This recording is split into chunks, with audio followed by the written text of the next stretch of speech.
ao Deu Liga, um podcast que conecta você ao melhor do mercado financeiro. Até mesmo porque investimento vai muito além de dinheiro. Eu sou a Tamires Cândido. Eu sou a Daniela Santana e hoje nós estamos com uma convidada que irá falar sobre o intangível nas empresas. Então fiquem até o final para você saber se Deu Liga. Mas antes de eu apresentá-la aqui para nós, a gente tem um recado importante. Com certeza. Você pode acompanhar o Deu Liga através da sua plataforma de streaming favorita. Só não se esqueça de se inscrever e compartilhar esse conteúdo com mais pessoas. O conhecimento, ele transforma, ele liberta, ele precisa ser compartilhado. Então envie essa mensagem para outras pessoas para que elas também possam aprender e implementar em seus negócios. Então, acho que a gente tem que trazer aqui a cultura dos 3 Cs. Curtir, comentar e compartilhar. Você vai ajudar aí esse podcast a crescer cada vez mais, não é mesmo, Dani? Com certeza, até porque os comentários faz a gente até perceber quais são os assuntos que vocês querem ver aqui no Deu Liga. E o nosso propósito é justamente esse, é trazer essa ligação entre diversos assuntos do mercado corporativo junto com o mercado financeiro, que é a nossa especialidade. Então, bora lá para o nosso episódio de hoje. E a nossa convidada, gente, muito especial, Tatiana Parreira, ela que é professora, consultora, e ela veio falar aqui conosco, como a Dani disse, gestão do intangível. A gente vai falar um pouquinho de viabilidade sistêmica organizacional. Então fica com a gente aqui até o final, mas eu quero aqui agradecer e desejar boas-vindas e obrigada por estar conosco, Tati. Seja bem-vinda. Obrigada. Seja bem-vinda. Muito obrigada, meninas. Uma honra ser entrevistada por vocês no Deu Liga. Muito obrigada a todos os ouvintes, a todas as pessoas que estão nos assistindo. Tomara que vocês se identifiquem com esse conteúdo e possam aplicar aí na gestão de vocês. Com certeza. E a gente vai chamar aqui de Tati, porque já Sim, essa relação próxima.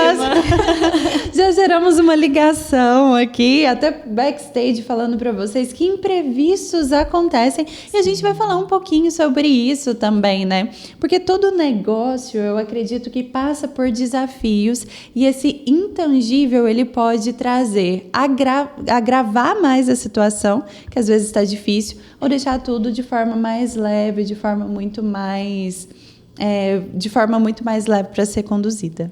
Tô certa?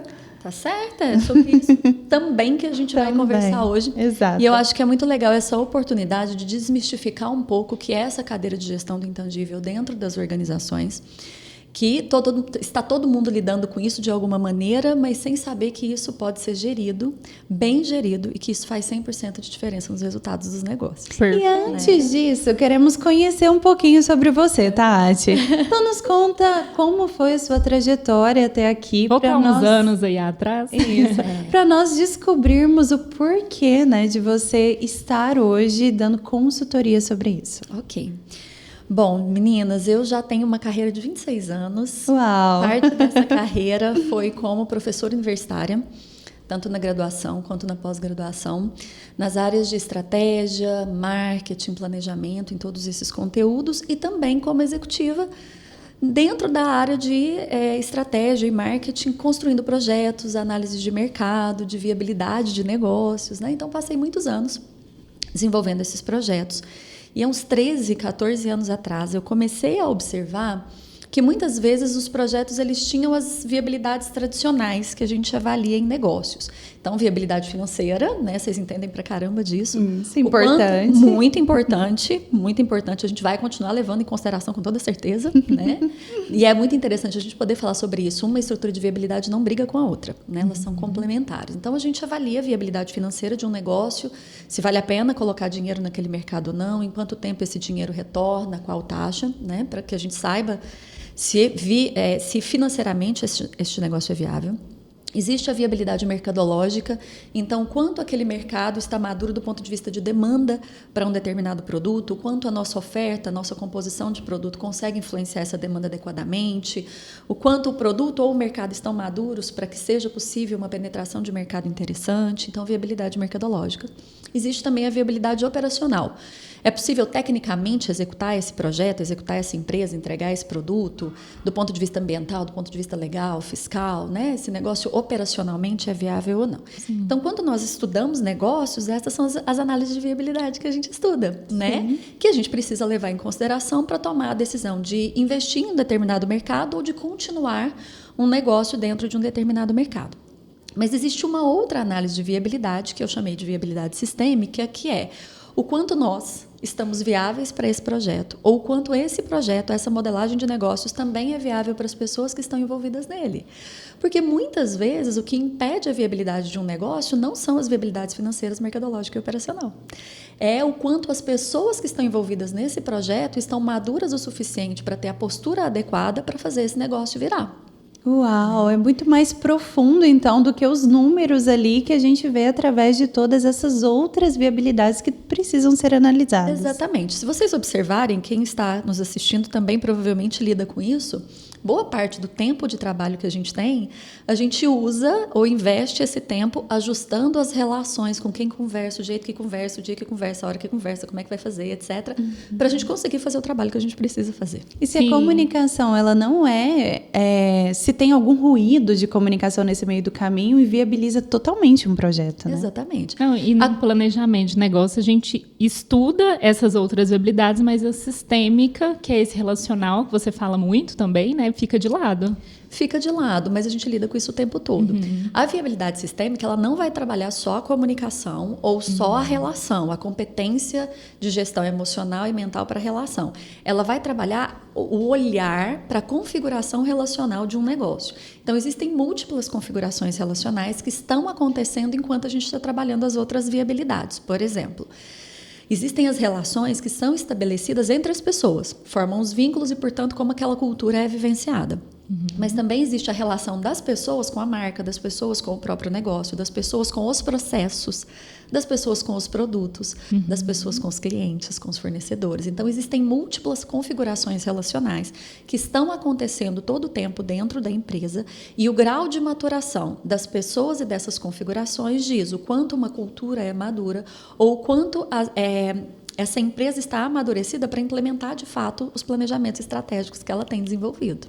Né? Muitas vezes, o que impede que uma estratégia seja bem implementada é exatamente a configuração relacional que está estabelecida, que não amadurece para viver a configuração relacional que precisa para aquela estratégia poder ser manifestada mesmo, ser implementada de fato ali. Então, é uma análise um pouco mais profunda, mais estratégica do que só subjetiva.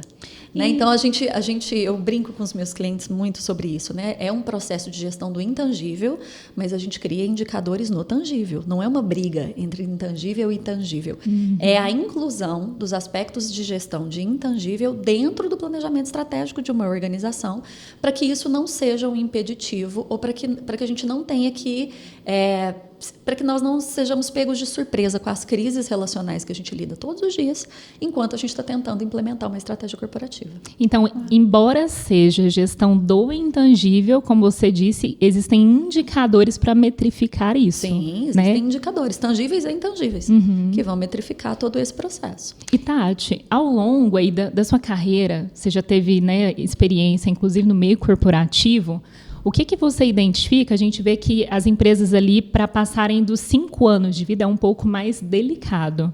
O que você identifica como sendo aí nos fatores principais? Essa questão do intangível, essa visão sistêmica, o que você enxerga ao longo aí da sua experiência sobre isso? Também, a questão da viabilidade sistêmica é, com certeza, um dos pontos que interferem nesse processo. Mas a gente aí precisa levar em consideração também outros contextos ligados ao país que a gente vive, né, ao mercado que a gente está trabalhando, para entender por que os negócios têm uma longevidade tão curta, né? Se a gente levar em consideração que quase 99% das empresas do nosso país são microempresas ou empresas de pequeno porte, são empresas que muitas vezes estão focadas numa lucratividade que vai gerar a sobrevivência de quem está empreendendo, da família, né? De um grupo pequeno de pessoas ali.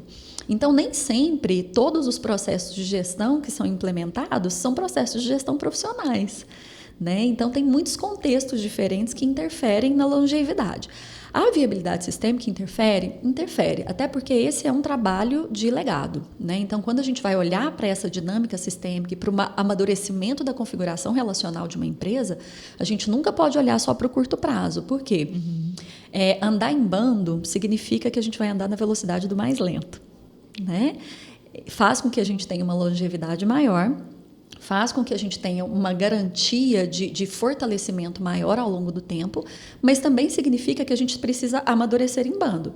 Para pensar, se na nossa carreira, né, se a gente for pensar só num profissional que está conduzindo a própria carreira, Sim. já é difícil o processo de maturação, de postura, de entendimento, de equalizar, né, as habilidades que são técnicas, hard skills, com habilidades que são comportamentais, que são as soft skills, né, que a gente hoje escuta muito falar sobre isso, tem múltiplos processos de desenvolvimento nisso, mas garantir que essa maturação aconteça e numa configuração adequada ao mercado, ou à empresa, ou ao grupo ao qual essa pessoa pertence ali enquanto ela está trabalhando. Já é difícil fazer isso. Imagina amadurecer o processo de configuração dentro de um grupo. Quando, né, como no caso aqui, a gente está dentro da Ceres Investimentos, aqui a gente está falando de um grupo com várias empresas diferentes. Então, garantir uma maturação de cultura, de postura, olhando para a estratégia e olhando para a longevidade, é um trabalho profundo, né? É um trabalho que leva tempo para fazer. E que quando a empresa é muito pequenininha, ou quando ainda está tentando garantir a viabilidade financeira ali, né? Fechar a conta no final do mês, muitas vezes é deixado de lado. Né? Nem sempre se olha para isso. E também é importante levar em consideração que esse é um assunto novo, né? Isso ainda é, às vezes, tratado de uma maneira com muito misticismo e com uma coisa assim muito subjetiva, meio obscura dentro das organizações. E pouca gente sabe que já existem metodologias, que já existem estruturas para que essa cadeira de gestão possa ser implementada dentro das organizações com segurança, com KPIs, com todo um processo de alinhamento com essa estratégia, para que essa longevidade possa ser garantida e não garantida às custas de ou muito sofrimento das pessoas que estão envolvidas naquele processo, ou de muitos resultados negativos para que essa experiência de maturação possa acontecer. Pegando o gancho, então, que você mencionou sobre que não faz muito tempo que existe, como que você chegou nesse conceito e como que você desenvolveu ele ao longo desses 26 anos de carreira? Ok. Esse conceito especificamente, eu comecei a trabalhar nele por volta ali de 2012. E foi algo bem inusitado, na verdade. Eu já trabalhava como executiva nessa área, então fazia muitos planejamentos estratégicos, projetos de marketing, trabalhava com gente muito qualificada, né, muito competente, e eu comecei a observar que tinha uma conta que não fechava ali, né, que não fazia muito sentido. O projeto era muito bom, as pessoas eram qualificadas, tinha recurso para fazer a coisa acontecer e a coisa não acontecia. E quando a gente ia chegar perto da vivência das pessoas, existia uma diferença muito grande entre o que parecia e o que era, né, entre o discurso e a prática. E eu comecei a me interessar por essa distância. O que acontece? Que as pessoas trabalham pra caramba, investem pra caramba, e na prática elas estão sofrendo pra caramba enquanto estão trabalhando, uma vez que a gente passa boa parte da nossa vida adulta trabalhando. Sim. Tem alguma coisa que não está fechando aí nessa conta, né? E eu comecei a me interessar por isso. Eu comecei a observar que muitas vezes a forma como as pessoas estavam se relacionando impedia muito mais que o projeto fosse implementado do que falta de técnica de gestão. E decidi me especializar nisso. Então, o que acontece nas relações que impacta nos projetos ou na execução desses projetos? E a minha pergunta era: é possível amadurecer essas configurações, medir essas configurações e trabalhar na maturação dos indivíduos, não só levando em consideração o indivíduo, mas levando em consideração o contexto corporativo? Então, eu decidi me especializar nisso. E fui observando que essa viabilidade era deixada de lado, né? E que, às vezes, as pessoas eram desligadas, ou muitos recursos eram perdidos, ou muita frustração era gerada até que as mudanças que eram necessárias serem feitas. E que, às vezes, é assim, ser capaz de ter uma conversa difícil que está sendo evitada por algum tempo, por medo do conflito, por medo de confrontar uma verdade, né? Uma falta de treinamento mesmo, para habilidades relacionais e habilidades relacionais ligadas ao contexto corporativo, que fazia com que as pessoas deixassem de viver grandes coisas, mesmo sendo capacitadas para isso, né? Então, uma deformidade, assim, o processo, ao invés de gerar transformação, que é o ideal, né? A gente entrar dentro de um projeto e ser transformado junto com o projeto. O que eu via muito era as pessoas se deformando. sofrendo muito, falando mal dos clientes, assim, reclamando dos clientes, reclamando do trabalho, né, agradecendo porque era sexta-feira, e eu comecei a pensar, gente, essa conta não fecha, tem alguma coisa Estou aí que tá errado, errada, assim. e deve ter gestão para isso, né, e uma gestão que não é só entender qual é o meu perfil e se eu estou adequada para uma vaga, porque eu não fico só na vaga, eu fico me relacionando através dessa vaga com um monte de outras coisas dentro dessa organização. E muitas dessas coisas não são faladas. Então, quando a gente entra dentro de... Vocês vão entender o que eu estou falando. Quem está assistindo aí, vê se faz sentido. Aí comenta aí para a gente se faz sentido para a gente também. É uma construção É uma aqui do construção, conceito. é uma construção de conceito. E é legal a gente dar exemplos práticos, porque a gente vai se identificando. Sim. Né? Então, o que a gente vê dentro das organizações? A gente tem lá missão, visão, valores e uma cultura definida. Sim. Certo? Mas tem um jeitão como é que a coisa funciona mesmo aqui, ó. Que é como essa cultura é traduzida no dia a dia. No dia a dia. E nem sempre aquilo que a gente desenhou, que é a cultura ideal e que a gente quer alcançar e que a gente trabalha pra caramba por isso, nem sempre é o que é vivido. Porque o que existe uma distância. Existe uma distância. Porque o que é vivido é o que é a maturação real das pessoas. E de como elas se relacionam com o trabalho. E de como elas se relacionam com esse trabalho, com essa empresa, nesse momento de mercado, com esses clientes.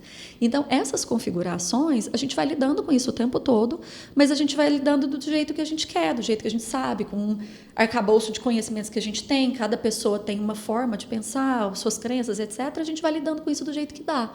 Mas a gente não precisa lidar com isso do jeito que dá. Isso pode fazer parte do planejamento estratégico, isso pode estar na mesa. A cultura que é vivida pode ir para a mesa junto com a cultura que é a idealizada, e a gente pode trabalhar nisso. Excelente.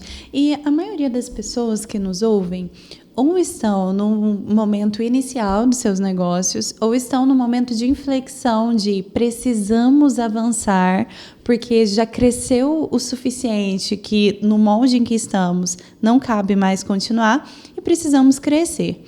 Temos esses dois públicos aqui no Deu Liga.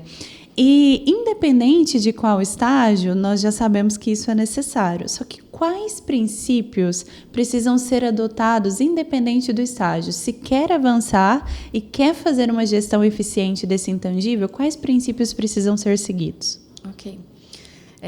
Essa pergunta é muito boa. Deixa eu resumir aqui. Existem, e aí para todos nós isso, tá? Existem as agendas que estão claras e declaradas e existem as agendas que são agendas ocultas. Geralmente, o início de um negócio ou o momento de crescer, né, de avançar com esse negócio, são momentos onde essas agendas ocultas vão ficar ativadas. Então, vou dar exemplos para facilitar esse entendimento, tá? Muitas vezes, para que a gente abre negócios, né? Para que a gente decide empreender? Sim. Resposta imediata, é para ganhar dinheiro, Tati, né? Para a gente poder ganhar dinheiro com isso. E algumas pessoas, né, já vão trazer, porque eu tenho um propósito nessa área, eu quero entregar e etc. Mas percebem que a resposta sempre está ligada à pessoa? Sim. As dinâmicas dela, né? É raríssimo alguém abrir um negócio olhando para o cliente. As pessoas abrem os negócios olhando para si. E muitas vezes, junto com esse desejo de ganhar um dinheiro e etc., tem algo atrás que é assim, não, porque aí também eu vou provar que eu dou conta. Não, e aí também vão me ver riquíssima, maravilhosa, né? Aqui sendo entrevistada no podcast. E aí vão ver...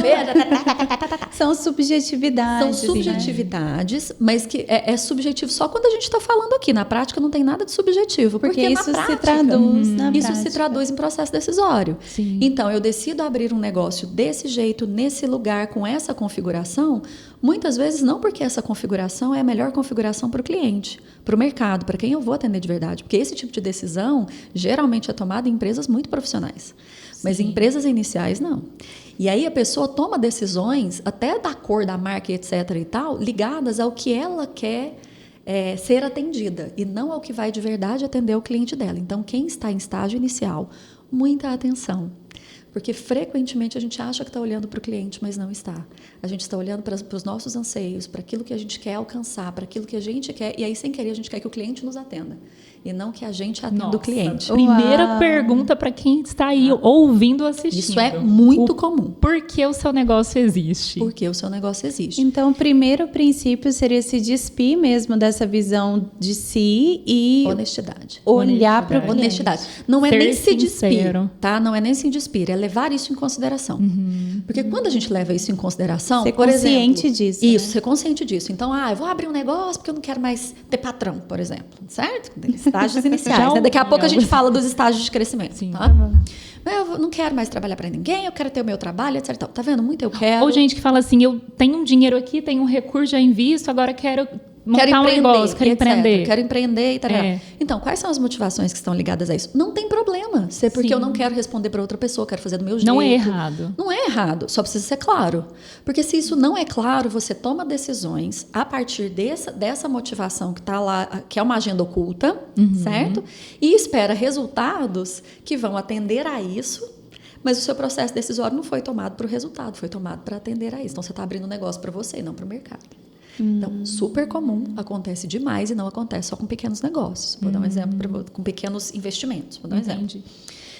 Certa vez estávamos atendendo uma cliente que tinha uma família que atuava no agronegócio, né, que é uma área que vocês atuam muito, atuava na área do agronegócio e o patriarca dessa família faleceu, houve ali inventário, distribuíram a herança, essa pessoa recebeu parte da herança, contratou a nossa consultoria na época, porque queria fazer um plano de negócios para fazer um investimento. Sim. E empreender para multiplicar o dinheiro teoricamente, certo? Plano de negócios ok, o negócio que era escolhido na época viável mercadologicamente, as análises de mercado ok, viável financeiramente, tudo certo, plano de negócio tudo certo. Mas tinha algo ali nas conversas, nas reuniões, que a gente observava que a pessoa não estava muito disponível para o negócio. Ela não queria se envolver com o projeto, ela não estava... E a gente decidiu entender o que estava acontecendo. O que estava acontecendo? Que era uma motivação que não estava na mesa, né? Que precisava estar para que as decisões fossem tomadas com verdade. Porque isso é o que vai gerar coerência lá na ponta, em processos, em posicionamento, em marca, em entrega, em todas as outras coisas. Então, a gente quer ter coerência nos processos lá na ponta, sem ter coerência na hora que a coisa está sendo fundada ou decidida dentro do negócio. Então, isso vai gerar um monte de problemas operacionais, processuais, etc. Mas, voltando à história, essa pessoa queria fazer um investimento, estava muito magoada, porque no processo de divisão da herança, a sede da fazenda ficou com a irmã, que era uma pessoa que tocava os negócios no agro. A sede da fazenda, que é uma coisa, né, muito especial para aquela família, ficou com um dos irmãos. O outro irmão não recebeu a sede dessa fazenda, recebeu outras áreas e queria montar um negócio que fizesse muito sucesso para provar para o irmão que era tão bom quanto esse irmão. Então, tinha uma motivação ali para a entrada desse negócio, e o investimento inicial no negócio era de R$1 milhão há uns 14 anos atrás. Então, não é um investimento tão baixo para o início de negócio, um valor considerável. Né? E quando nós começamos a questionar isso, quando essa verdade apareceu e a gente começou a questionar isso, essa pessoa entendeu que era outro caminho que ela precisava para solucionar a questão. E geralmente os negócios precisam da presença da pessoa logo no início. No início, né? E tudo. Ou mesmo que você tenha um administrador ali, é um investimento muito alto para provar algo que é relacional, que não é corporativo, e que mesmo que você tenha sucesso, não vai resolver o problema de mágoa familiar. Não. Porque precisa ser resolvido em outro lugar. E na prática, o que acontece quase todos os dias, eu atendo isso há 10 anos diariamente, são muitas sobreposições de contexto.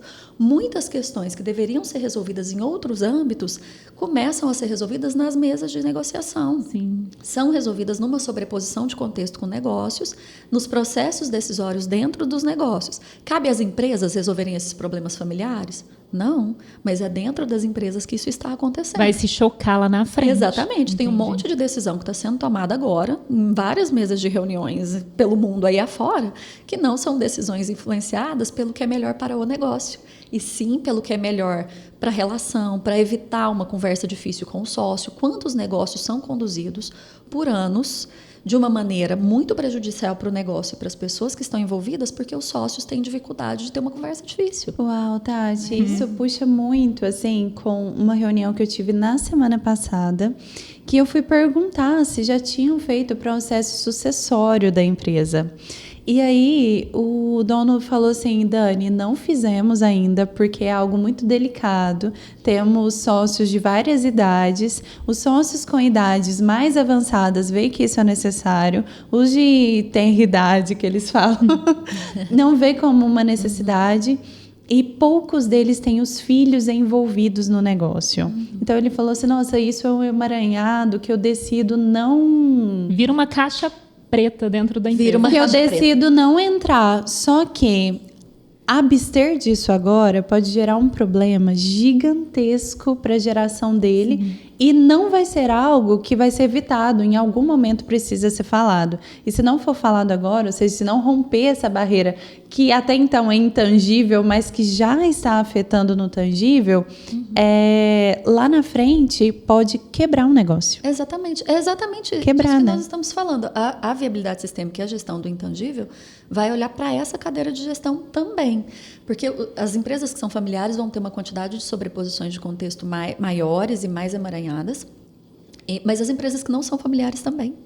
Também têm dinâmicas relacionais que estão acontecendo ali e que muitas vezes não tem a ver só com o indivíduo. Tem a ver com a forma como está configurada a estrutura de relacionamento com o negócio daquelas pessoas, né? Espero que esse cliente que fez reunião com você nos assista, porque nós com trabalhamos... certeza, vou mandar o link. Mande o meu contato para ele. Mas olha só, é realmente muito delicado, por quê? É exatamente isso. Na prática, a gente vai colocar o relacionamento com os filhos em risco ou a gente coloca a empresa em risco? Geralmente coloca a empresa em risco. E eu atendo muito esses casos.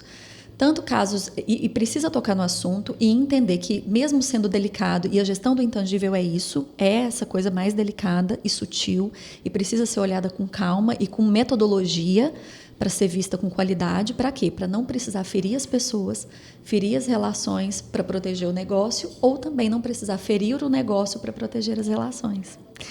Então, isso pode ser visto, inclusive, eu tenho um cliente que certa vez, discutindo essa questão da sucessão, eles tomaram a decisão de não fazer, com qualidade. Não, nós vamos deixar do jeito que está. A gente não vai fazer isso com qualidade, a gente sabe que a gente vai perder dinheiro lá na frente, mas nós não estamos dispostos. Ok, mas aí tem uma decisão. Tem uma clareza para esse momento. Pode ser que daqui 1 ano, 2 anos, 3 anos, já tenha maturidade suficiente para poder fazer isso acontecer. Mas se não tiver, tem uma decisão, está conversado, está claro. Então, as pessoas que estão envolvidas, sejam sucedidos ou sejam sucessores, podem tomar decisões a partir disso. O que acontece quando isso não é falado e não é tratado é que o não dito coloca todo mundo em cima do muro. E aí todas as decisões elas vão sendo tomadas de modo conveniente para tentar manter as coisas no status quo que está estabelecido. Não se resolve nem o que é da família, nem o que é do negócio. E lá na frente isso prejudica muito colaboradores, porque as pessoas que estão envolvidas no negócio percebem, sentem, sofrem os impactos decisórios disso. Clientes, né, que sem saber estão pagando uma conta que não é deles. Né, fornecedores, etc, etc. Então, sim, isso pode ser conversado, tem metodologia para isso e tem jeito de fazer isso, conversar sobre os assuntos da família e dos negócios, sem que isso seja uma afronta. Até para que se entenda qual é o estágio de maturação dessa família empresária com relação ao negócio, qual é o estágio de maturação dessa estrutura dentro do negócio e da estrutura de... estratégica mesmo desse negócio, para quê? Para criar um plano de maturação para isso. Então, no caso desse cliente que eu contei para vocês, por exemplo, né, que eles entenderam que eles não davam conta naquele momento de entrar nas discussões de um processo sucessório tradicional, que geralmente leva em consideração jurídico, contábil, financeiro, né, até o administrativo ali, mas não leva com muita qualidade em consideração esse aspecto da configuração relacional. Porque, às vezes, o que precisa de ajuste é a configuração relacional. E aí a coisa deslancha, né? Esse caso desse cliente, o que a gente faz? Então larga? Não, então a gente cria um plano para que esse processo possa amadurecer para que lá na frente seja possível. E isso precisa estar dentro do planejamento estratégico da organização. Sim. Isso tem que ser previsto, né? Se a gente está prevendo fazer investimentos para que a empresa tenha fluxo de caixa garantido lá com capital de giro lá na frente, né? Que o fluxo de caixa dela esteja protegido, por que a gente não pode fazer um bom planejamento de maturação, de desenvolvimento das pessoas naquilo que elas precisam e na configuração relacional, para que seja mais palatável ter algumas conversas difíceis daqui a pouco, né? Para que a gente seja, né, mais treinados para isso, sem que seja tão ofensivo, discutir algumas coisas que precisam ser discutidas e separar o que precisa ser separado, porque tem conversa que não tem que acontecer na mesa de reunião da empresa. E muitas vezes acontece, porque para acontecer na mesa da cozinha de casa pode gerar muita ferida. Então, de modo velado, que não é velado, mas fica muito sutil, o que acontece? Então, vai para dentro da organização e começa. Vocês já devem ter visto isso acontecer. Começa uma conversa na reunião que é corporativa. Vamos fazer um investimento na unidade nova? Não vamos. Tem que fazer organograma, tem que fazer isso, tem que fazer aquilo. Mas tem outra conversa acontecendo aqui embaixo. Com consultor na mesa, isso acontece demais. Que aí é assim, não, Tati, mas a gente tem que saber que nós temos que tomar tais tipos de decisão. Porque, na verdade, é um e o outro que não estão conversando, que precisavam conversar. Um assunto que nem tem a ver com o fato de fazer o investimento na nova unidade ou não. Né? Então, a habilidade da cadeira de gestão ligada à gestão do intangível / viabilidade sistêmica, porque gestão do intangível a gente pode trabalhar também capital reputacional, gestão desse capital de talentos que está dentro da organização, tem outras áreas, eu estou falando com vocês aqui hoje do recorte de viabilidade sistêmica. Aqui a gente vai entender a maturação dessa configuração. E aí o que a gente faz? Cria uma estrutura de treinamento, de desenvolvimento, de capacitação do negócio ou das pessoas para que elas deem conta de fazer o que elas precisam fazer nos devidos espaços. É isso que eu ia perguntar. Né? Porque ela foi falando e eu também fiquei tentando entender como que era na prática, mas aí existe um lugar, uma cadeira de gestão. Para isso. E aí consegue fazer essa configuração relacional, a gente isso, pode consegue falar assim. fazer o ajuste e a maturação dessa configuração relacional. Então, como é que é na prática? Né? Na prática, a gente desenvolve um projeto que vai levar em consideração a área de propósito dessa organização, vai levar em consideração o estágio de maturação da configuração relacional desse grupo, dessas pessoas que estão envolvidas, e o estágio de maturação do negócio mesmo, em relação ao mercado, processos, como é que esse negócio, que tanto que esse negócio está maduro ou não, enquanto modelo de negócios mesmo e implementação dele. Então, a gente coloca isso na mesa e aí, entendendo esse diagnóstico, a gente cria um projeto dentro da organização para amadurecer essa relação com a cultura, com os vínculos. E, às vezes, o que vai acontecer é que a gente vai entender que nem é um trabalho em grupo no primeiro momento, que a gente vai fazer trabalhos separados, desenvolvimento separado das pessoas, para depois ajustar no grupo. Ou, às vezes, o que já aconteceu mais de uma vez, que depois que a gente faz esse diagnóstico, a gente entende que o que precisa ser ajustado é lá na área financeira da organização, nem é um trabalho relacional, é outra área. O que falta para a empresa romper? Porque a gente estava até conversando no bastidor e aí eu falei para você de um caso que a pessoa disse, não, eu trouxe, precisava de gestão financeira, trouxe alguém de fora, eu precisava de marketing, fiz marketing, mas parece que o dinheiro não fica dentro do negócio. Então, quando a empresa ela precisa romper uma barreira, como a Dani falou, está nesse ponto de inflexão e ela, poxa, não chego lá, é um momento onde a viabilidade sistêmica entra? É um momento também, né? A viabilidade sistêmica não é uma coisa que entra e sai, ela precisa ser avaliada, é uma recomendação, claro, junto com todas as outras viabilidades. Então, do mesmo jeito que a gente vê se o dinheiro está na conta no fim do mês, todos os meses, a gente também precisa checar o nosso estágio de maturação em termos de postura todo o tempo. Então, é todo o tempo a gente acompanhando esses indicadores também.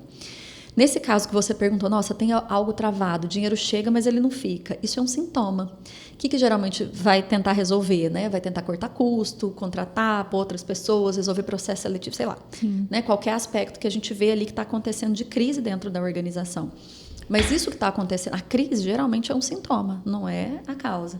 Então, esse olhar mais sistêmico faz a gente entender que, às vezes, o dinheiro não ficar não significa que a gente está necessariamente gastando demais, mas pode ter um outro problema aqui, que é exatamente a morosidade no processo decisório em função das relações difíceis que faz com que o dinheiro não consiga ficar e os custos aumentem. Entendeu? Então, às vezes, o custo está alto não é porque a gente está gerindo mal a estrutura de compras e de estoque. Às vezes, o custo está muito alto porque as pessoas estão levando tempo demais para tomar a decisão porque elas estão inseguras do ponto de vista relacional ali. Entende? Então, essa visão ela vai olhar para parar de separar resultado de pessoas. Sim. Ou para parar de misturar isso como uma coisa muito lúdica. E parar de ser uma briga, né? Também. Não precisa ser uma briga. Ou a gente tem resultado e as pessoas adoecem, ou a gente tem pessoas muito felizes que não performam porque elas estão felizes demais e é mais importante a gente ficar juntinho e feliz. Não, empresa não é creche de adulto. Né? Nossa. Amei! A gente empresa tem que cuidar com isso. É, até porque, assim, como eu trabalho com conteúdos profundos, ligados a propósito, né? Eu acredito nessa construção de um legado valioso, né? Como eu trabalho muito com essa coisa do valor e com o tema propósito, muitas vezes isso se confunde com, nossa, eu estou sentindo um arrepio. Sim. Ai, como é bom trabalhar aqui porque a gente se ama o tempo inteiro. Não, nós somos pessoas adultas, nós lidamos com desafios, nós lidamos com resultados e com performance. Só que isso não precisa nos deformar. E o fato da gente poder amar os nossos colegas, né? A gente poder amar o cliente, a gente poder amar o que a gente faz e ter prazer no que a gente faz, não significa que a gente vem só brincar o dia inteiro, o tempo inteiro. Então, como é que a gente pode manter uma postura adulta e ajustada que inclua o prazer e que inclua os resultados, que isso pare de brigar. Porque o que acontece muitas vezes é que as pessoas começam a adoecer. E aí, por elas estarem adoecendo, a empresa começa a correr atrás de investir em gestão de pessoas, em aprimoramento de cultura e etc., porque ninguém quer as pessoas doentes dentro do trabalho. E aí, a performance de resultados cai porque as pessoas... Né? Então, não é uma briga, né? Não é uma briga. Na verdade, potencializa, né? Eu acredito que uma pessoa bem alinhada, com uma gestão alinhada, uma visão clara, ela tem ainda mais prazer em gerar resultado. Porque o prazer no trabalho está em gerar resultado. Ali, né? Perfeitamente. As engrenagens estão todas ali. Porque Só que a gente tem... Desculpe, pode falar. Né? Não, é porque um ponto que a gente vê nas empresas de inflexão é que, às vezes, para ter esse crescimento, precisa trocar todas as cadeiras de gestão atual. Sim. Isso porque as pessoas não estão preparadas para esse novo estágio da empresa. Que aí entra a viabilidade sistêmica. Para dar mais um passo. Às vezes é mais fácil esse caminho do trocar as cadeiras do que ter as conversas. Do que amadurecer. Nossa. E é exatamente isso. A empresa cresceu em termos financeiros, em termos mercadológicos, em termos operacionais, mas não cresceu em termos relacionais. Então, quem está junto não consegue ir para o próximo patamar, porque isso depende de um amadurecimento das pessoas. A gente diz muitas vezes que a gente quer patamares maiores, mas a gente não se torna as pessoas que suportam uma vida no patamar maior. Porque patamar maior significa maior responsabilidade. Ela tá batendo aqui em todo mundo. Você que é empresário aí, receba também, apanha pra você aprender. Ô, gente, mas é verdade. Eu sou a pessoa que geralmente senta e vamos ter uma conversa. Que precisa. Eu gostei disso. Empresa não é creche de adulto. Não é E creche de adulto, empreender, gente, mas no Brasil é jogo de gente grande. É jogo de gente grande. A viabilidade sistêmica trabalha para isso, para que a gente amadureça, fique grande o suficiente para suportar o próximo passo. Sim. Não, então, você ia trazer quais são, né, a atitude que a gente tem que ter para estar pronto para esse próximo passo e próximos desafios, porque quem nos ouve quer sim continuar crescendo. Claro que quer, gente. Então, fala aí para nós que precisa ser feito. E aí, olha que legal que você trouxe, Dani. Isso é muito legal, porque vira uma dinâmica, muitas vezes, aqui no nosso país, de uma briga entre as empresas e as pessoas. Né? Não, uma e coisa até assim, entre o governo e as empresas, porque também, quem é empresário no nosso país... Também. E aí fica uma coisa assim, de que se a empresa está crescendo muito e etc., e as pessoas lá dentro não estão trabalhadas nesse aspecto da viabilidade sistêmica, essa configuração não está bem trabalhada, isso costuma gerar uma briga, né? Isso que você trouxe, assim. Não, se as pessoas estão alinhadas, a liderança está alinhada, está tudo alinhado, é um prazer trabalhar, é um prazer crescer. A pergunta é, alinhada a quê? Essa é a pergunta. Porque às vezes a gente desenhou um processo e nós estamos alinhados ao processo, mas o processo não está alinhado a um propósito maior dessa organização. Ou às vezes essa organização nem sabe exatamente qual é o propósito. O propósito foi definido ali numa tarde de conversa, virou um texto bonito, um lindo vídeo institucional que vai para a convenção, que a gente arrepia e acha lindo, mas não é o que a gente vive. Né? Então, assim, eu gosto de trabalhar com propósito raiz. Né? A gente vive esse negócio de verdade ou não? Entende? Então, esse trabalho de gestão é para quê? Para criar coerência entre o que nós estamos dizendo e o que nós estamos fazendo. Esse tipo de maturação é para gente grande. Porque você tem que estar disposto a se colocar para jogo o tempo inteiro. Né? O que a gente está dizendo é o que a gente está fazendo? Essa é a pergunta. E essa coerência é o que a gente não vê no dia a dia e é onde as pessoas sofrem muito. Porque o que acontece? Eu vou dividir aqui, vou só terminar de trazer com o exemplo da Dani aqui. O que acontece em termos práticos? Nós queremos muito crescer. Os empresários querem... A gente trabalha pra caramba, a gente quer crescer, a gente quer se desenvolver, a gente quer que mais pessoas tenham acesso àquilo que a gente está entregando com tanto amor, com tanto carinho, com tanto empenho, com tanto zelo e muitas vezes com muita deformidade. Né? Eu atendo muitos executivos e empresários que trabalham pra caramba e não conseguem delegar e não conseguem fazer a equipe performar, vários sintomas que vão aparecendo ali. Então, tem uma boa intenção? Tem uma boa intenção, mas às vezes não tem a maturação para aquilo. Né? Eu dou conta de ser a pessoa que não está com 35 mil mensagens para responder todos os dias. Eu dou conta de ser uma pessoa que performa o suficiente, sem exagero, porque também, em muitos casos, e em muitos mercados, é muito bonito trabalhar 14, 15 horas por dia. Né? Então, tem muita gente fazendo isso por performance, por status, e tem muita gente fazendo isso muita atenção, porque isso é super comum, né? Tem muita gente usando o trabalho como escape para não resolver os problemas pessoais que tem. Então, ficar 14, 15 horas dentro da empresa performando é uma ótima distração, é um vício super lícito para não resolver os problemas que tem em casa ou na vida pessoal que não quer olhar. Né? E isso gera o quê? Além de um monte de hora extra para pagar dentro da empresa, gera um monte de gente ocupada e que não é produtiva. Né? E essas questões não discutidas, não faladas, Sim. impedem o alinhamento, mesmo que a gente tenha um planejamento muito bem construído. Né? Nós estamos alinhados de fato a quê? E ao longo do tempo, isso também é uma coisa importante, né? A gente tem esse desejo, né? Assim, no coração dessa engrenagem funcionando perfeitamente. Sim. Mas a engrenagem precisa de manutenção. Tem hora que vai ter que pôr um óleo, tem hora que vai ter que trocar uma peça. E enquanto vida tiver, ajustes vão ser necessários. Crescimento vai existir. Então, essa perfeição impecável dos processos e etc. e tal, é um anseio um pouco utópico desse ponto de vista, que se tiver tudo perfeito, rodando perfeitamente, significa não tem espaço para a gente crescer, para inovar, para criar.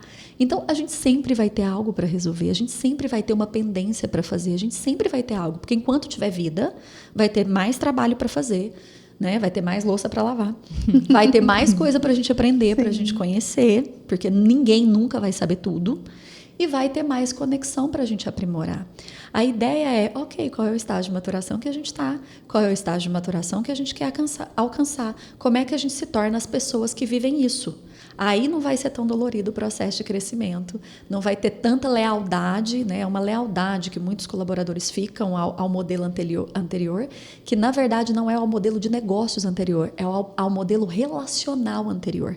A forma como a relação está estabelecida ali cria uma dinâmica de alimento para a alma das pessoas, porque elas criam de hábito, de vivência no trabalho, e fazer essa alteração, ela é muito desafiadora, porque altera a forma como as pessoas precisam se relacionar com o negócio e dentro do negócio.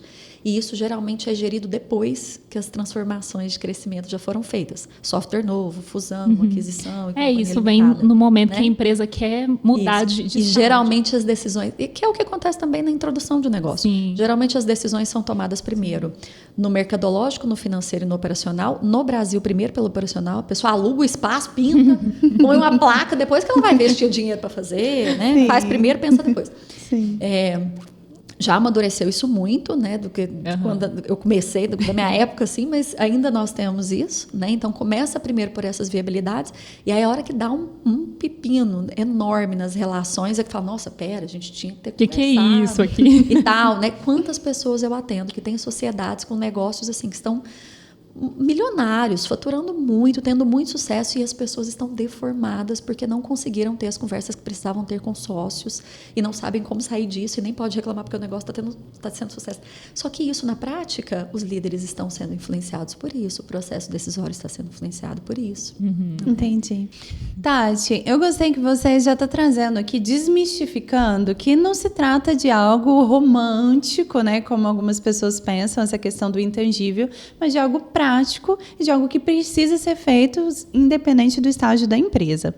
E quando esse intangível transborda as 4, 5, 6 paredes, independente de quantas paredes tem, mas transborda o interior das empresas. Porque a forma com que a sociedade, com que o mercado, com que os seus clientes enxergam isso, é extremamente necessário, né? A gente também consegue administrar isso e gerir isso? A ideia é gerir isso, né? Porque em termos práticos, esse transbordar acontece muitas vezes por meio da comunicação e algumas vezes nos processos, nas relações, mas na prática o que a gente vê é uma incoerência muito grande, né? Entre o discurso e o que as pessoas vivem dentro da empresa ou na relação com ela, por exemplo, os clientes, fornecedores, etc. E não é que as empresas estão mal intencionadas, né? Então, a gente está aqui fazendo projeto de propósito e tal, mas a gente não quer viver isso. Não tem má intenção.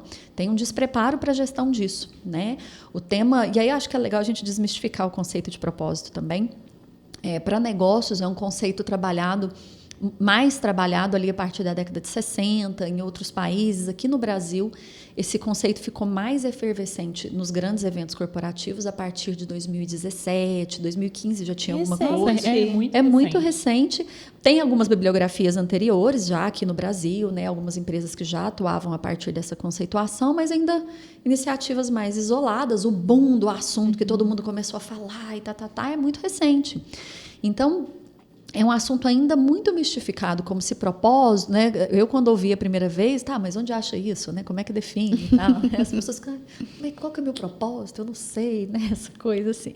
Então, propósito real, né? Quando a gente vai entender isso, tem uma definição que eu gosto muito, que é a verdade profunda que a gente leva adiante. Uau, tem como repetir? Tem. O que é? Tem. Propósito real, tá? É a verdade profunda que a gente leva adiante. Não é a verdade que está com um bonito slogan no nosso vídeo institucional. É a verdade profunda que a gente leva adiante. Por isso que a gente vê tanta incoerência.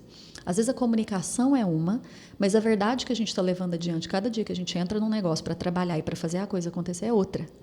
E isso gera uma sensação de incoerência para as pessoas que estão envolvidas no processo e, portanto, de uma mentira que está estabelecida.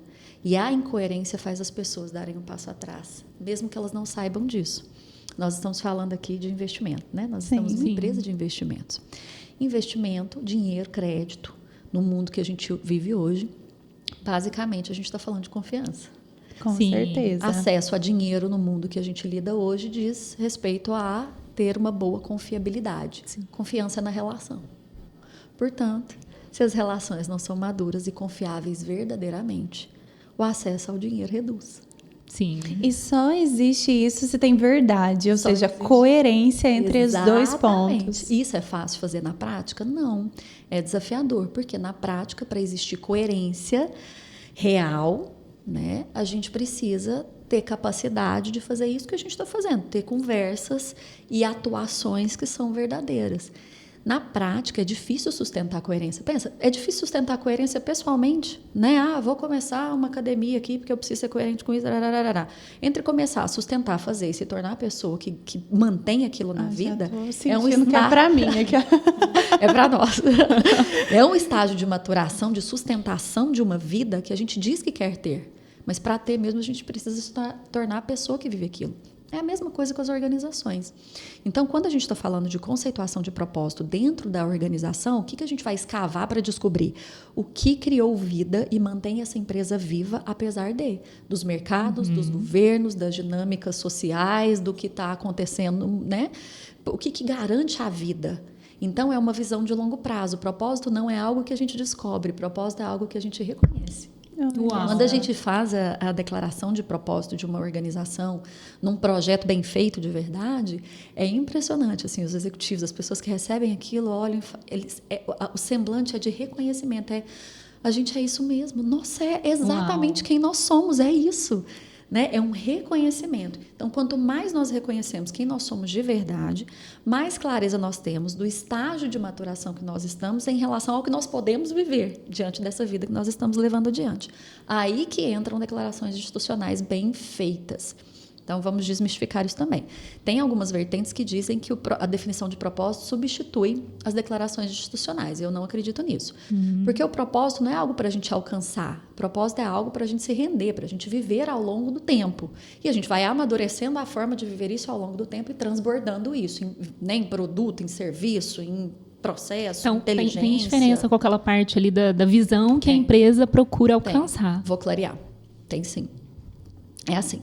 Então, o propósito é essa verdade profunda que a gente leva adiante. Nós, enquanto estamos aqui, é uma tarefa de 1000 anos. Né? Enquanto nós estamos aqui, nós estamos levando essa verdade profunda adiante com o podcast Deu Liga, que nós estamos contribuindo com isso, investindo vida, inteligência, recurso para que isso aconteça, certo? Cada processo aqui dentro da empresa. Agora, eu vou dar o exemplo ali do meu escritório. Né? O propósito do meu escritório é criar legados do bem. Então, sempre é uma visão de longo prazo quando a gente está falando de propósito, certo? Agora, só o meu escritório trabalha para criar legados valiosos no mundo? Não. Claro que não. Tem um monte de gente trabalhando por isso, um monte de empresas, um monte de instituições que trabalham para criar legados valiosos, um monte de pai de família que está fazendo isso também, entendem? Sim. Então, o propósito é algo maior que a gente. A vida nos toma a serviço de algo, certo? Então, o propósito é algo maior. A gente se reconhece nisso e segue adiante nisso. Por isso que quando a gente fala de propósito, o engajamento é muito alto. Porque a gente se reconhece naquilo. Então, o engajamento acontece. Agora, quando a gente define visão, missão e valores, a gente vai empacotar isso dentro de um projeto, dentro de um mercado, para uma execução. Então, a nossa visão diz respeito ao que a gente quer alcançar dentro desse mercado no longo prazo. Antigamente, isso era feito em longuíssimo prazo, 50 anos. Hoje em dia, não dá para fazer isso, né? Porque as coisas mudam muito rápido. Mas estamos no agro, de 5 em 5 anos, é um ciclo diferente. É um ciclo diferente. Então, hoje isso é feito com um prazo um pouquinho menor, mas é uma visão um pouquinho mais de longo prazo, de onde a gente quer alcançar, o que a gente quer alcançar. Qual é a missão que a gente vai cumprir em direção a essa visão? Então, a missão diz respeito a qual razão de ser nós vamos colocar isso no mundo para que a gente possa cumprir essa visão. E os valores deveriam ser, né? Como é que a gente tem que comportar aqui para conseguir cumprir essa missão, para conseguir alcançar essa visão. Na prática, o que a gente vê? Uma visão muito bonita, uma missão que geralmente a gente não consegue nem interpretar, porque é tão bonita, tão linda aquela coisa, e valores também que são lindos, mas não é o jeito que as pessoas funcionam. Não é o jeito de ser, Lina. Ou não é a forma como a gente deve se comportar para chegar lá. O que teoricamente, como deveria acontecer? A gente olhar para uma empresa e falar, ok, essa empresa está indo para esse lugar, cumprindo essa missão, e lá tem que comportar desse jeito para chegar nesse lugar. Eu quero me vincular a isso para chegar nesse lugar? Aí faz sentido eu trabalhar com essa empresa. Para cumprir esse propósito, conectando, né, vivendo esse propósito enquanto ele... Porque o propósito é cumprido como? Enquanto ele é vivenciado todos os dias dentro da organização. Né? Não é algo que a gente vai alcançar, é algo que a gente já está vivenciando. Né? Então, essa, teoricamente, deveria ser a nossa decisão antes de nos vincularmos a um negócio para poder executar a nossa carreira, né? Estar ali dentro daquele projeto. Mas a maior parte das pessoas não sabe disso e trata a coisa como muito mística, não. Então, o propósito ele é maior, né? O meu aqui tem muita ligação com o legado, com essa construção de legados valiosos. Eu acredito que legados que são difíceis podem ser transformados e legados que são no bem, né, que já estão construídos de forma valiosa, podem ser amplificados. Então, isso é propósito. Isso não tem fim. Enquanto vida tiver, vai ter isso acontecendo. Mas agora, a missão... Tem um ponto. Aí eu vou só concluir o exemplo.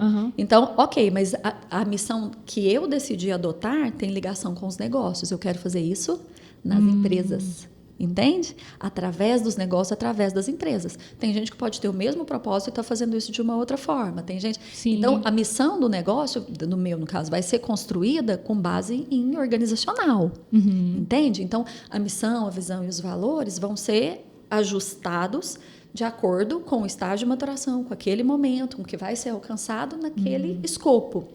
Missão, visão e valores podem ser ajustados ao longo do tempo, né? Um negócio que começa e um negócio que está com 25 anos, às vezes vão ter que ter missões diferentes e uma visão diferente para que possa continuar se relacionando com um determinado mercado. Mas o propósito permanece o mesmo. Eu não sei se às vezes é isso que vai responder exatamente a pergunta, que minha dúvida aqui, mas a empresa, principalmente ao longo do tempo, a empresa ela quer construir, quer deixar um legado. Como que ela faz para amadurecer e não se perder desse propósito, sabe? E ficar assim, nossa, a empresa era assim antes e agora mudou. Como é que ela faz para não se perder ao longo do tempo? O propósito precisa sair só do nível do branding e entrar no nível da estratégia, da implementação. Coerência. Então, se o propósito, o assunto, que é muito comum, mais comum é o tema propósito ficar muito no nível do branding. Né? Então, transborda nos eventos, na marca, na comunicação, nessa construção de uma coisa institucional. Mas não transborda na hora de desenvolver o procedimento operacional padrão.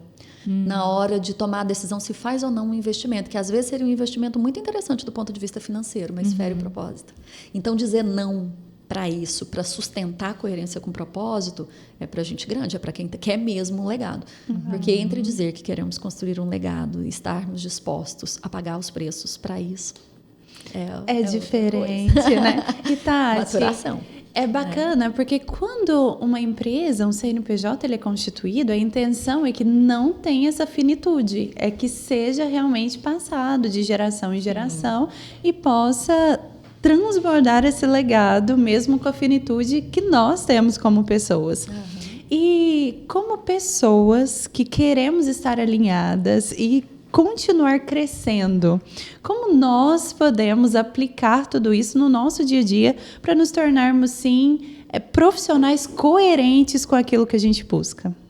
Essa é muito interessante que você trouxe, né, Dani, dessa intenção de longevidade. Essa intenção de longevidade, ela é das pessoas. Olha. Não necessariamente dos negócios. A gente quer que os negócios perpetuem, mas nem sempre eles vão perpetuar. Às vezes a gente vai investir no mercado, vai desinvestir, vai investir em outro, mas o propósito não precisa mudar por isso. Sim. O que eu quero dizer do mesmo jeito que as empresas têm uma fonte de vida que criou essa empresa, alguém pensou, alguém gestou, alguém colocou vida, algumas pessoas se uniram para aquilo.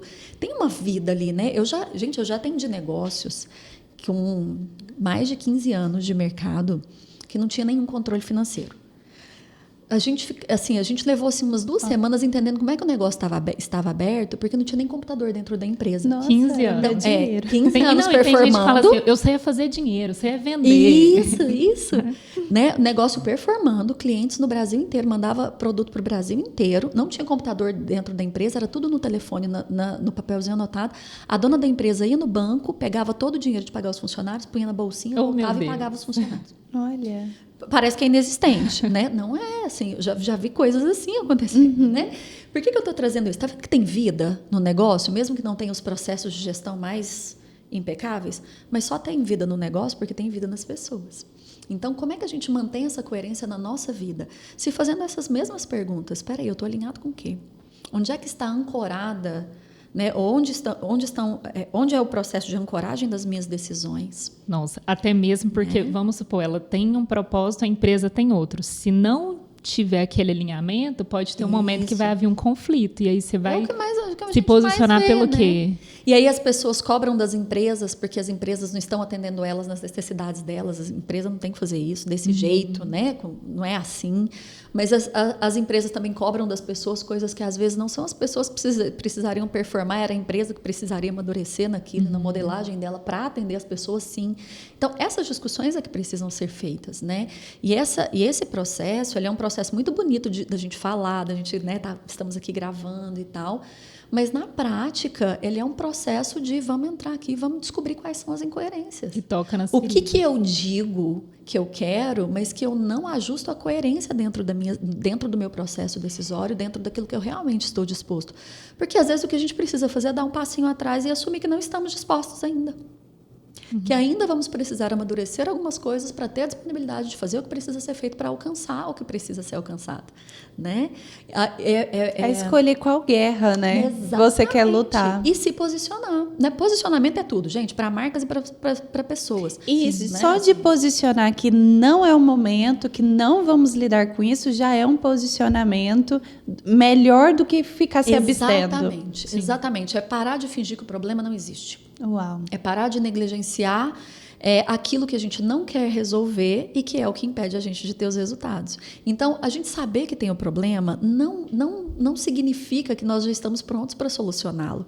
Mas, às vezes, a gente está pronto para começar a olhar para ele, né? E as soluções, elas não precisam também chegar prontas e completas. Soluções são evolutivas, digamos assim, né?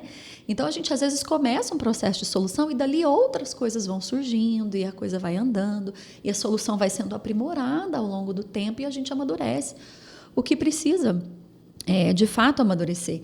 Então, e aí eu achei muito interessante o que você trouxe. Por quê? Porque, às vezes, nós vamos tomar a decisão de descontinuar um negócio. E tomar a decisão de descontinuar um negócio, né? Eu já tomei a decisão de descontinuar uma sociedade recentemente. E não tinha a ver com falta de propósito, pelo contrário. Por respeitar tanto o propósito dessa sociedade, eu entendi que eu precisava sair dela. Porque senão eu ia atrapalhar o negócio, né? O negócio precisava de um nível de performance e de entrega que eu não teria naquele momento. Então, eu seria a pessoa que iria impedir aquilo, mesmo que fosse um negócio rentável financeiramente, entende? Então, às vezes a gente vai descontinuar um negócio, uma parceria, uma sociedade, isso não significa desconexão com o propósito, às vezes significa conexão com o propósito. Para que o propósito seja coerente com a operação que está sendo entregue para o meu cliente, eu preciso dizer não para algumas coisas. Então, a clareza de propósito precisa dar clareza operacional, precisa dar clareza de que tipo de investimento que eu vou fazer. É para isso um projeto de propósito dentro da organização, não é para a gente só falar disso na convenção e todo mundo sair achando bonito, emocionado, né? E evita muita dor, né? Sei lá, uma empresa que tem dor. vários negócios, quando ela tem esse propósito claro, ela vai saber falar não ou sim, ó, isso aqui é viável, vamos continuar a colocar dinheiro. Isso. Não só dinheiro, tempo, recursos, pessoas. E isso tira a gente, assim, quanto mais a gente vive dentro dessa estrutura, a gente vai saindo de estruturas de culpa e entrando em estruturas de responsabilidade. Que é um lugar de, quando eu assumo uma posição, o negócio é esse, o nosso negócio é esse, portanto nós vamos daqui até aqui, nós estamos indo para esse lugar. Quando a gente assume uma posição, a gente também parametriza como as pessoas devem lidar conosco e como nós vamos lidar com as pessoas. Uau. Então, isso traz muita clareza para o processo decisório, né? Deixa de ser essa coisa tão mística e passa. E essa é a ideia de ter um projeto de viabilidade sistêmica, de gestão do intangível, de tudo isso que a gente tem conversado. É trazer clareza para o processo decisório. E quando a gente traz essa clareza, a gente assume a responsabilidade. Na responsabilidade, a gente tem força, porque a gente está escolhendo, portanto, a gente assume a responsabilidade, as consequências não são tão doloridas. Né? Quaisquer que sejam elas, resultados milionários ou desafios que a gente vai lidar ali na frente. Então, a gente estabelece uma posição. Né? E isso é para gente grande. É para quem está disposto a amadurecer. Sim. De verdade. Né? Propósito não é para brincar ou só para ser bonitinho. Propósito é para quem está disposto a ter coerência de verdade naquilo que fala, naquilo que faz. E não é perfeição, mas é coragem de entender. Aqui não está maduro ainda. A gente vai precisar de um tempo, porque isso aqui dói muito, mas nós vamos dar conta de chegar nesse novo lugar, seja qual lugar for, mas nós vamos amadurecer, nós vamos nos desenvolver, nós vamos transformar, nós vamos transbordar de verdade. Não parecer que estamos fazendo isso, ter essa cara executiva linda que a gente tem, né, no ambiente corporativo, mas com gente com coração partido e ferida todos os dias, assim. Isso é muito sério. Uau, e é assim que nós chegamos ao fim do nosso episódio. Essa parte do propósito aí foi interessante, porque no final todo mundo ganha. O cliente, inclusive, tipo, esse aqui eu atendo, esse eu não atendo, a empresa se posiciona e todos ganham. Vou resumir, para a gente fechar, já que estamos no fim. Chave de ouro. Olha para a câmera. Já vou resumir. Aqui, ó, e dá então, gente, conselho, assim, que eu acredito de verdade, sabe? Do intangível para o tangível, a gente transforma aquilo que nos inspira, a fonte de vida que corre em nós, que quer viver, que traz a criatividade, o que nos faz levantar todo dia de manhã para trabalhar. A gente transforma isso em produto, em serviço, em entrega e serve. Então, do intangível para o tangível é isso. Do tangível para o intangível, a gente traz o cliente. Quando o cliente tem contato com o nosso produto, com quem nós somos, com a nossa cultura, com tudo aquilo que a gente está desenvolvendo, a gente traz ele para experimentar essa vida que nos inspira. Então, é uma jornada. Sim. Né? Uma jornada de entrega e um convite também para que as pessoas experimentem isso que brilha dentro da gente e que a gente quer tanto entregar para o mundo. Nossa, uau! Então, olha, você que está ouvindo o Deu Liga, que nós possamos estar transbordando a nossa visão, os nossos valores e, de fato, o nosso propósito para você, que é te manter cada vez mais informado para o seu negócio avançar cada vez mais. E prosperar, porque é nisso que nós acreditamos. Acreditamos que fazemos investimentos de forma assertiva, mas queremos muito além. Queremos que você prospere e, para isso, precisamos ligar vários outros pontos para tornar isso possível. Então, esse é o maior propósito do Deu Liga aqui.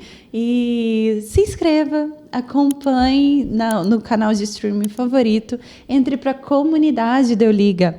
Esse QR Code te dá acesso à nossa comunidade, que todas as semanas você tem sim informação sobre o mercado, porque nós acreditamos que se você estiver bem informado, você também estará bem posicionado.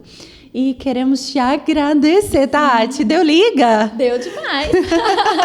Uau, quanta profundidade aqui nesse episódio. Tem ouro nesse episódio. Não, foi profundo. Foi reflexivo aqui. É profundo. É um conteúdo profundo. Tati, e onde as pessoas podem aí te encontrar nas redes sociais? Deixa aí pra gente, compartilha. Claro, gente, vai ser um prazer. Tem novidade? Tem novidade, né? Assim, após 10 anos focada nesse conteúdo e atendendo muitas empresas, executivos, profissionais, está nascendo agora a escola, né? A Casa do Propósito. Agora eu vou começar a ensinar esse modelo de gestão para as pessoas. Então, quem se interessar, muito bem-vindo. Nós temos aplicativo próprio. Ai, que chique! Está nascendo. Muito legal. Eu vou deixar o @Tatiana Parreira, as pessoas me encontram tanto no Instagram, YouTube, né, nas plataformas digitais. Eu fico à disposição de verdade, viu, gente? Eu amo falar sobre isso. Falaria 18 horas sem parar, com certeza. Respondo, tá? Perguntas. Então, quem quiser comentar, deixar perguntas, fiquem à vontade para entrar em contato. Vamos conversar mais sobre isso sempre que a gente puder. Eu estou realmente à disposição. Uau, muito obrigada, muito obrigada. E podemos dizer, então, com certeza que Deu liga! Obrigada!